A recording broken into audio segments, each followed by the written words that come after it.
How do locksmiths figure into the information technology world? Do we just put a storeroom lever on a server room door? Sometimes. Is considering physical security of digital information something you even think about? You should. Do locksmiths really need custom software or software at all? Some may think that this is the wave of the future. Today on the podcast by locksmiths and for locksmiths, we will enter the ether, not the either, Tim, and discuss information technology. This is the Three Tumblers.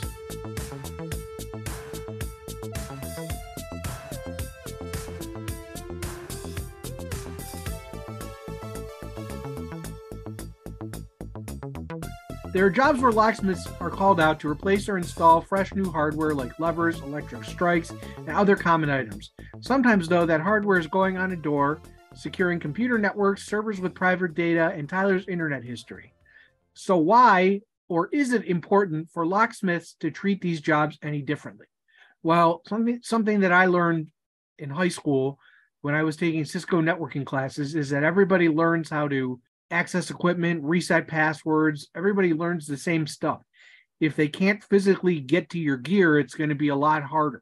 So server rooms and things like that, A, they need to be locked because there's a lot of places where they're not.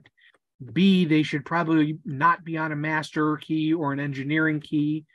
They should probably have some kind of access control so you can monitor when they're being entered into, prop alarms, door contacts, things like that.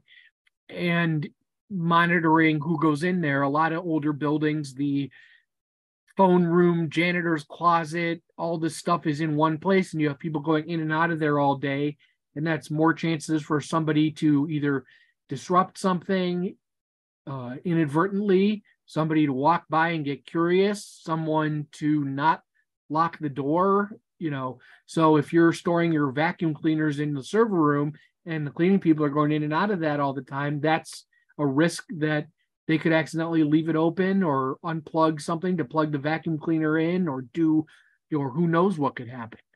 So that's important, thinking about how you want that segmented and controlling, vendors and other companies in there because you have a lot of common stuff in office buildings and, something as simple as just logging on a list who's been in the room, because if something goes wrong, you'd kind of like to know who the last company or who the last technician was there when somebody's internet stopped working magically after they were there.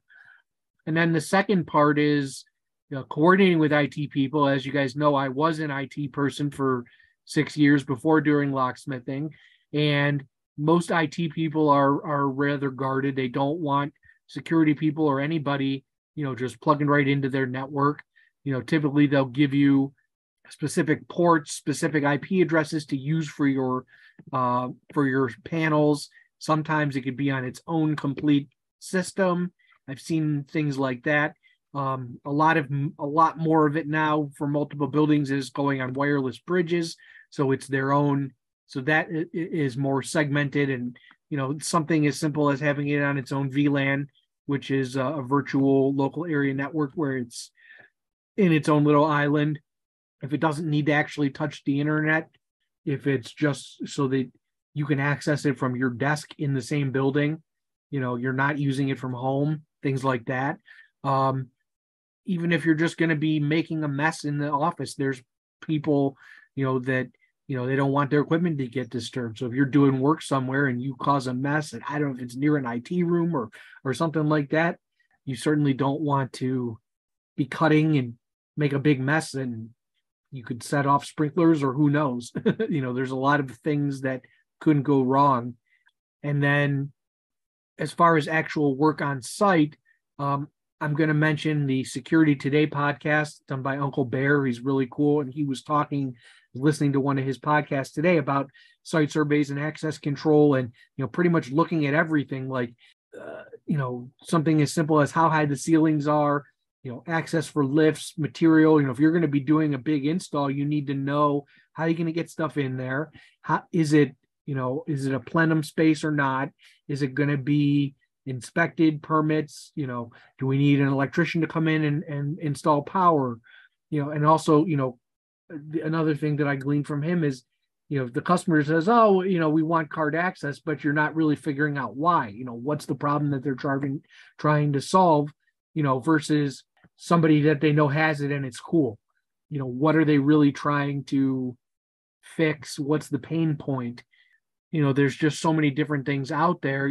I've worked in places where, as the IT department, we were in charge of setting up all the card access, and there was, people, anytime somebody new started, we programmed the fobs and did all that stuff. Some of the things in those software programs are not very intuitive, like how scheduling works, where by default it's unlocked and you're actually setting it to lock. And so the times that it's reverse of what you think, and things like that, where like scheduling and all that, it just, it can be weird. So make sure that, you're testing everything, because if you accidentally set it to unlock at midnight, and somebody may walk in or something, that could not be very good. Tim, as somebody in the field, I'm sure you're interfacing with customers, personnel, and the IT guy or the outside providers on different things. And what is your I guess if you're going into a building and specing out a whole system, whether it's electronic or not, are you guys taking IT rooms and things into consideration? Are you making sure that they don't give everybody and their brother keys? Are you treating it like an HR office where it's on its own thing? And Tyler, the same way, because you do a lot of big buildings. I'm curious how you guys handle that stuff. Well, when we go out to quote a job for access control, kind of like I've talked about before, we interview the customer. We say, what are your goals? What are you trying to accomplish? And our biggest, like, top tier system that we sell, I'm not going to mention the name, it requires internet to operate. And so we have to know, hey, where's your server room? Where is your IT closet? And if the quote doesn't involve rekeying anything, generally we don't ask about keys for that. If there are key overrides, trims, or devices that we're installing, we will ask, is there a building master? Do you want this keyed strictly to the master? Do you want it keyed to something completely different? Most of the time, if there is a master system, we'll key it to the building master. But I want to go back to your first point about IT and server room security. I did a job for a friend of mine. It was through my shop that I work for, but it was about a year ago. It was the first access control job that I quoted out and spec'd out myself, not completely by myself. I needed a lot of help. Anyway, they were establishing a network operations center, which from my non-IT background understanding is that's a secure facility, or should be considered a secure facility for the level of work that they were doing. And that was the first time that and to this day, the only time that I've ever installed an asylum lever, because they required badge in, badge out access from that operations center room. They did have emergency egress through an exterior door with an exit device, and we did a DTEX alarm on it that they wired up to their system. So I've seen that. As far as coordinating with other people, we've done a number of jobs where alarm companies or nationally based companies have asked us to install the actual door control hardware, because in North Carolina, legally, you're supposed to have a locksmith license when you install hardware that controls a door opening. So if you just have your alarm license, then that's not going to cover you installing an electric strike. Some of their system requirements that they had didn't work with what they were asking us to do. So we did have to coordinate with them and say, hey, this is what the hardware will actually do. You have to kind of talk to everybody, and you have to find out what their goals are and what they're working with. Absolutely. I have nothing to add. This is so fucking out of my wheelhouse. I will say something that Tim said earlier about as far as keying server rooms. Our clients have gotten very, very diligent as far as not putting it on the master key system. They want something off the master key system. There's two ways you can do this. Number one, you can just keep the master key off of it. But number two, really the best way is to put it on an entirely different keyway so that maintenance, engineering, whatever, are not sticking their key in and twisting and turning, and it's not working, and then they break a key off, and then you're going to call it 3 a.m. So the only thing I really have to add is, yeah, I'm seeing that server rooms off of master key systems are growing faster than HR rooms are, which are another culprit or victim of not being on a master key system. So yeah, hey, kudos to network administrators. They figured it out, and they're being diligent about their server rooms not having or not being accessed by property management staff. Yeah, I mean, unless there's a compelling reason to do that, if there's a utility problem or power outage or air condition, and we've had those issues with, it's actually funny. We had trilogies on the IT room, and then there was a storage room, and the keys got left in the room, and we had to this was long before I really knew any lock stuff. And one of the kids from the shop climbed over the ceiling of the one room and got the keys for me. Yeah, I have to tell you the story. I broke into a ATM room one time like that in Atlanta that had $500,000 in it, and it was simpler than that. But I'll tell that another day. Yeah, I mean this was not nearly as exciting. Just a lot of servers. Okay. If that didn't get you wired up, maybe Tyler can get your electrons flowing. Next up, custom software and locksmiths.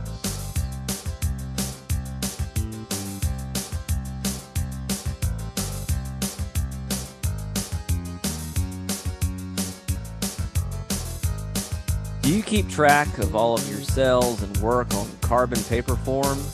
Maybe master charts are written out by hand and filed away in a folder.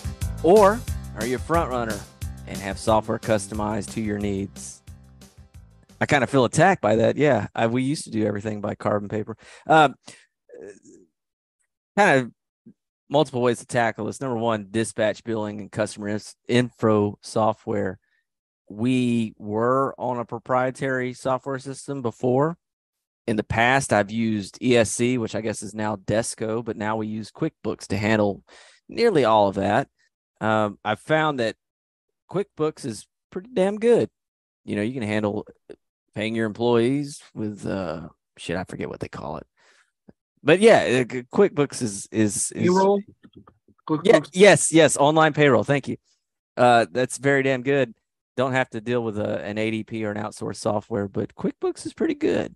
Jeff, I know, well, maybe you do deal with the software, but do you use anything like ESC, Desco, QuickBooks? No, that we use ESC. Yeah, okay. So we use ESC for dispatching and all that. And we use QuickBooks for all the invoicing and stuff. And then it ties it together on the server so that like balances show up in ESC and stuff like that.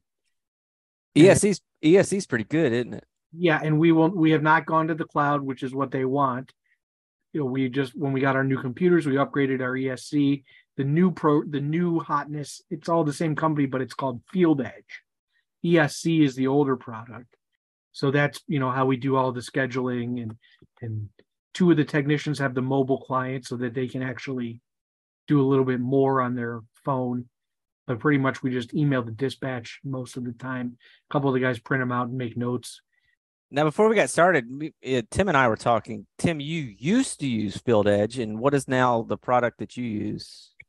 Yeah, we used to use Field Edge, but now we use Service Fusion. That was when my boss Jason was looking for a replacement for Field Edge. That was one of the few services out there that kind of catered towards what we do and how we do it. Field Edge, I liked Field Edge. I really did. But from a business standpoint, from what I understand, from what we were told, it just stopped making sense because everybody had mobile login information, which 3 out of 4 employees total had mobile logins. But then they also charged for desktop logins, and you couldn't be logged in to mobile and desktop at the same time. Service Fusion lets you log in not only between your mobile app, but mobile app on multiple devices, and also mobile app, multiple devices, and multiple computers. So you can get in a lot of different ways. And it does a lot of things that Field Edge does. I've not used Field Edge since about August, I think, is when we finally started phasing out or got through what we had set up in Field Edge to transfer to Service Fusion. Anyway, I've not used it in a while, but the biggest complaint that I have about Service Fusion is they do not support card readers in the field to take mobile payment. You have to manually enter credit card information. Yeah, I mean, that's how we do it. Or, well, we do it when we get back to the shop. Gentlemen, I'm going to scrutinize the shit out of you because this is my wheelhouse. Jeff, what Master King software do you guys use? Well, you have the Boss's Brain and paper files, and we have HPC Master King. Some stuff is in both. Some is really old, and it's literally on archival, Elder Scrolls type of papers that, you have 3 copies of because you don't want to mess up the original one. But pretty much everything new, unless there's something weird, like Master King doesn't have something to put in selective keys. You just have to write it in as a note. But for the most part, everything new that we do is in Master King. Handsome Tim? For Master King, we use Master King for any new charts that we generate and to maintain charts that were generated under that.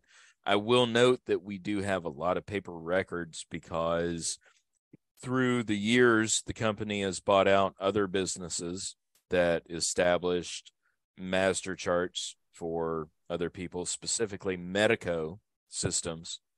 And that can get really, really confusing. We have one customer of ours that was inherited through a buyout, and their Medico file is probably 7 hanging folders thick, and it's all different with different notations. That's kind of a pain in the ass. That's nothing compared to what Tyler has. It's nothing compared to what I've been going through because apparently Medico still stores their Master Key software that way. Anyways, speaking of Master King software, we've got our own. It's custom made. It was coded in 1978, and it was written in C, which will lead to the next point in a bit. But believe it or not, with just a few minor tweaks, it has served us well up until this point. Obviously, we can't do stuff like Miwa where you've got positive or north and south positions. We can't do multi-lock where you've got pin and pin and all of that. But Medico, by and large, has not changed the Master King rules since biaxial came out, because M3 was just adding a slider, and now M4 you're adding finger pins, which basically function just like a slider. So it's maintained this very well since then. And that leads me to the next point. Not a lot of people write and code in C anymore, and especially almost 40 years later, the person that originally wrote this is getting up there in years, so we've kind of had to future-proof. And now we're starting to worry, well, it's going to be so cost prohibitive, and it's going to take so long for somebody to get acquiesced with it. We're paying somebody right now to redevelop our software. And I guess we could turn and sell it for an amazing profit, because I'm going to be honest, I know a lot more than the people that sell these softwares, but that's besides the point. It's so nuanced. Tim's favorite word. Love, yes. Yeah. Nuance and acquiesce are your favorite words. Yeah, thank you. Agreed. It's gotten so hyper detailed that nobody could possibly do it. Jeff, you mentioned earlier about selectives having to handwrite it. We've got that built into the software and have for 40 something years now. And I could turn around and sell it for profit, but I really don't want to. Have either of you, Jeff, I'll start with you. Have you ever heard of or talked to anyone that did something this batshit insane as far as commissioning and developing a custom software for a business? Doesn't have to be locksmithing, just in general. No, I mean, pretty much everybody takes an ERP system off the shelf and makes it work, for their own business. And, there's different, like where I worked, they had it integrated with Salesforce and it was sort of kludged together. It wasn't built from scratch because that's, if one person gets hit by a bus or whatever, or you fire them. So, no, I mean, writing your own thing from scratch, I haven't heard too much of that, unless again it's going back, as long as yours has been in. I mean, for God's sakes, the server room says data processing on it, so your place is a little old school. But you also have so many cabinets full of records, and how you keep track of everything is pretty amazing. Tim, you ever heard of that? I have heard of it. One of our largest competitors actually commissioned their own software that handles I don't know if it handles master charts specifically, but it does handle all documentation of all openings, hardware, service requests, anything to do with the opening. And it's really, really fucking cool, actually. And my boss has approached the owner of that company before and said, hey, you should make back some of the money that you spent having that software developed and sell it as a package to other locksmiths. That hasn't come to fruition yet, but, and also I believe it handles field payments. So if you do residential customers, you can receive your payments there. I know with commercial accounts, you don't really have to worry about that, but in the field, doing residential, or if you do a new commercial account, we'll either have them pay like a deposit if it's a very large job. If it's kind of a smaller job, we tell them they have to pay with credit card at least the first time. So having software that can track all that and be able to handle all that would be just fucking phenomenal. If somebody who had developed it would just sell it to the rest of us, we'd buy it. Yeah, we all have discussed my foray into this for the past few months, but I'll go ahead and kind of lay out what we're doing to everybody listening. We've found that doing bidding lists are far too cumbersome. We've got 32 individual Fire King shelves amongst 6 cabinets. So, well, more than that, but we found that it's really eating up into our space over time, and we've had to go back and pull out old records and scan them in order to salvage space. So what we found, or what we want to do going forward, number one, is to update the software to be something beyond C. I think we're looking at a PHP SQL base kind of solution going forward.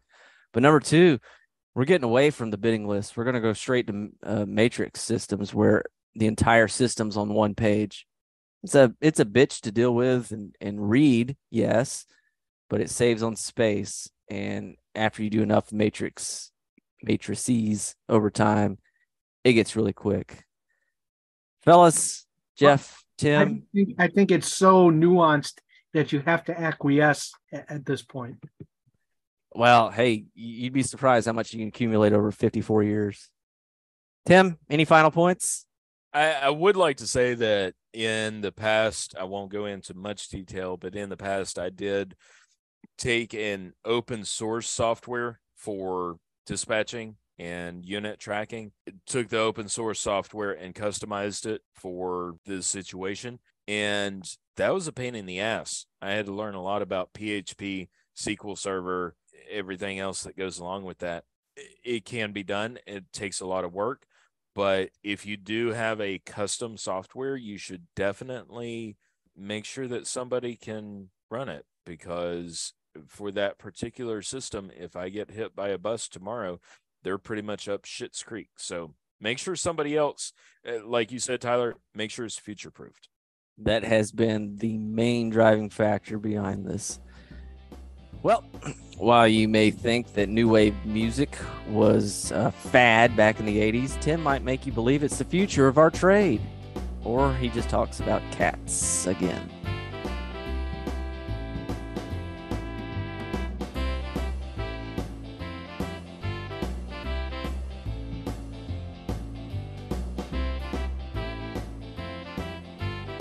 When I first started as a locksmith, I knew there were some products on the market that used computer software to operate.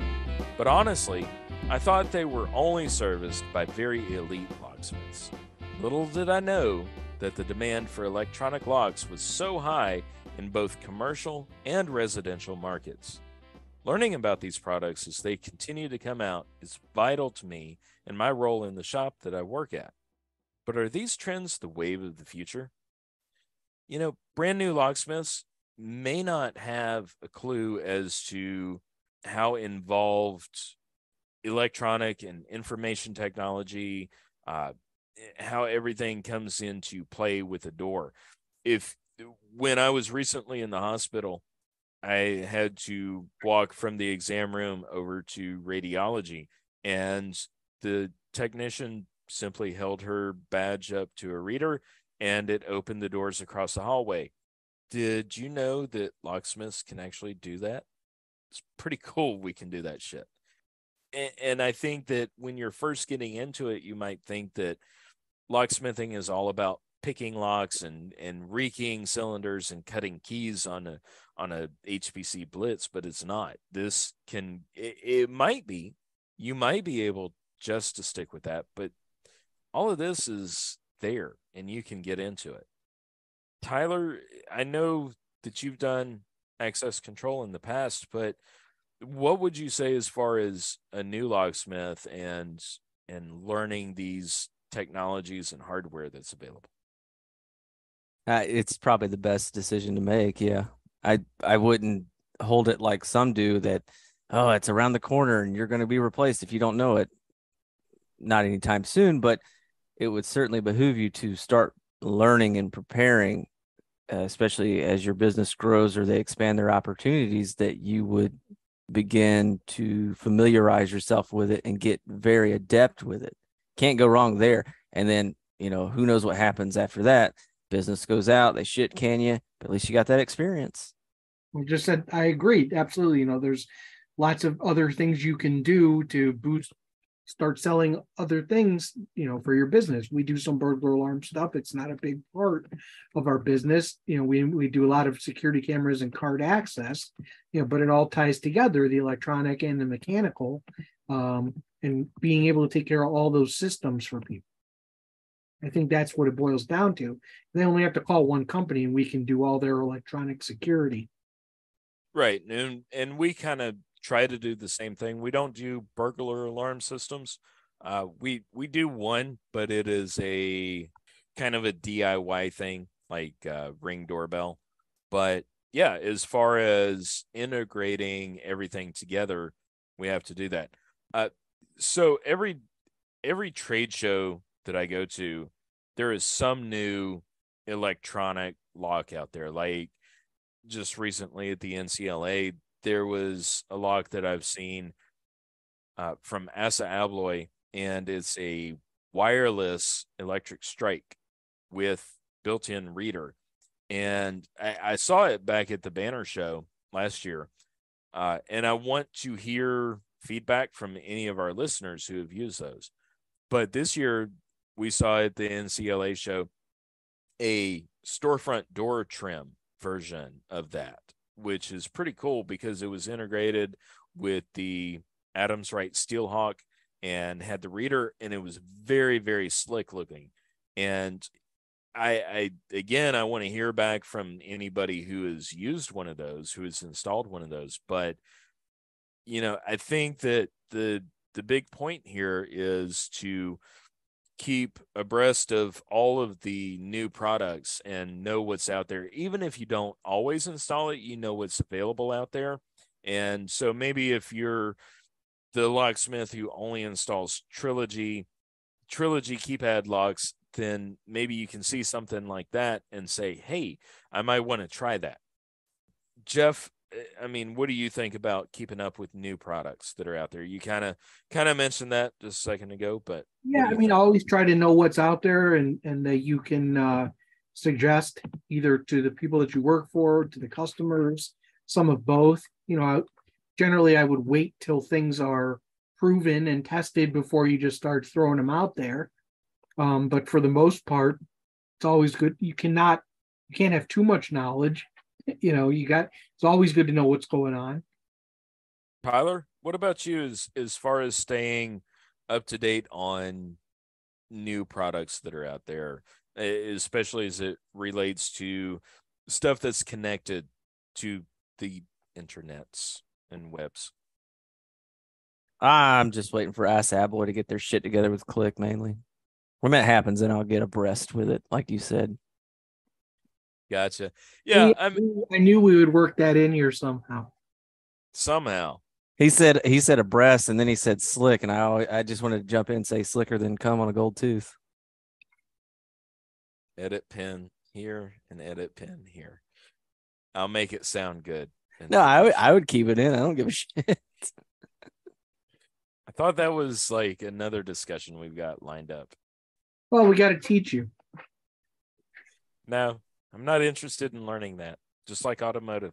So, guys, I want to know, do you all think that we're kind of at the height of all this electronic hardware, or do you think it'll just, it'll just increase and eventually everything will become all electronic? Jeff, what do you think as far as like what you see in the shop, residential, commercial, everything? Will we go more and more electronic based on customer demand? I don't think so. I think there's still issues. Things go wrong, and you need to have mechanical backups. Keys are not going away. Tyler, what about you? I mean, we've got the Medico XT, we have Cyberlock, Schlage code for residential, and we've got Bluetooth enabled safe locks. Do you think that somebody's going to want to be able to use their iPhone to get in their door, their business, and their safe? Just their house. I think residential is going to be the big winner for electronic stuff. But since IT, network admins, information security professionals are dictating the electronic policies, or at least the IT policies of it, and they hate them, rightfully so, they're not going to allow it on their network. And I don't think that it'll ever, well, I won't say ever, but I don't think anytime soon that's going to jump the gap. They don't want they don't want the access to their network, and I don't blame them. So the big winner short term is going to be residential, and I don't see commercial building on what they've already got right now. I mean, one of the biggest systems that we sell is Salto, and Salto relies, for the KS system, Salto relies on cloud-based access, and we've sold a like 2.2 metric shit tons of Salto in the almost 2 years I've been there. I think that talking with customers who come to us looking for access control systems, and residential customers who come to us looking for an electronic deadbolt on their house, what they think they have in mind might be shit, but they really want it. I try to talk customers out of Yale hardware all the time, and Quickset hardware all the time.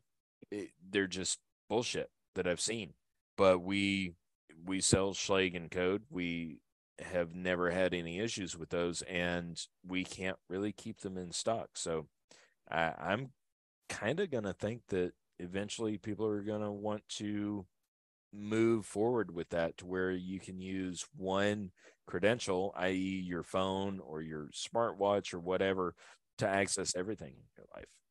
Not saying that's a good idea. I don't think it's a good idea, but I think we will reach a point where that's what people really want.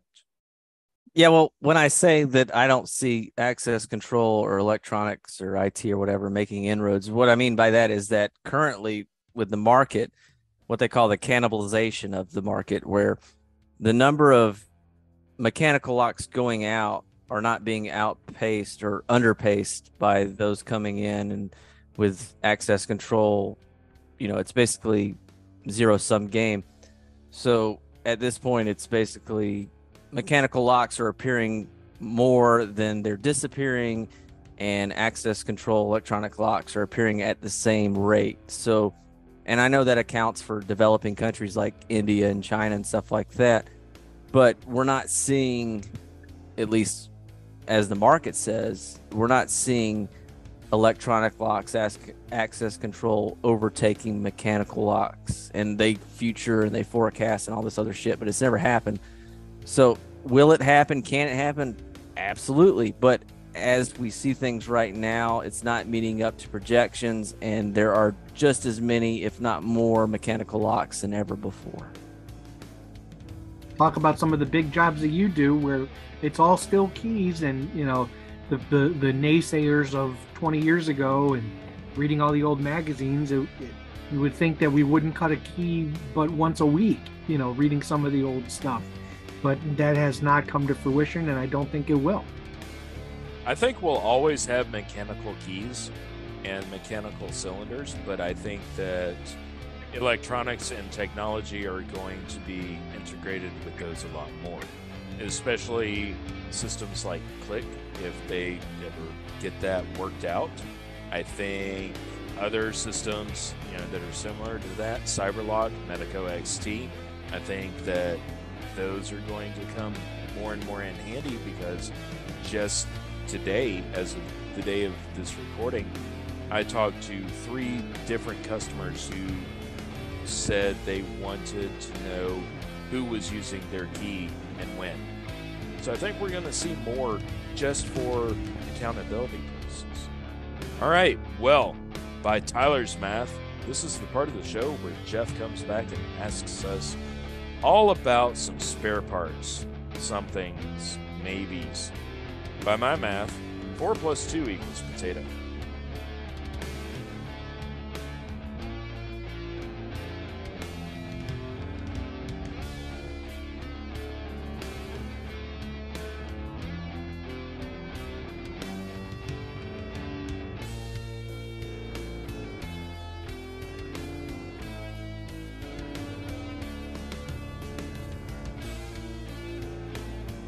You guys listening really don't know how hard it is to keep these two in line when we record this show.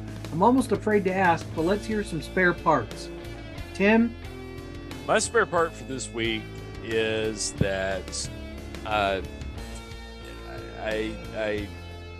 really don't have a spare part. That's the first time in the history of the show, because I came up with spare parts.